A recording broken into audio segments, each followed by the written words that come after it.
আসসালামু আলাইকুম। কেমন আছেন আপনারা? ভালো আছেন তো?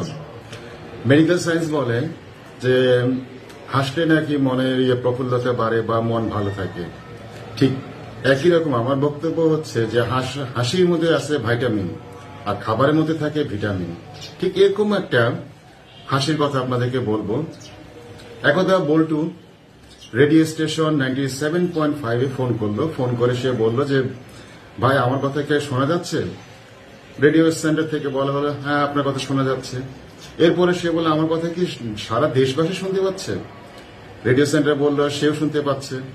এরপরে বোল্ট এগেন প্রশ্ন করলো তাহলে আমার বোন যে রেডিও শুনছে সেও কি আমার কথা শুনতে পাচ্ছে? এবার রেডিও সেন্টারের লোক একটু রাগতের সঙ্গে বলে হ্যাঁ শোনা যাচ্ছে। এখন বল্টু করলো কি, বল্টু ধাম করে বলল পিঙ্কি তাড়াতাড়ি পানি মোটর চালু করে, আমি টয়লেটে বসে আছি। ধন্যবাদ আপনাদের।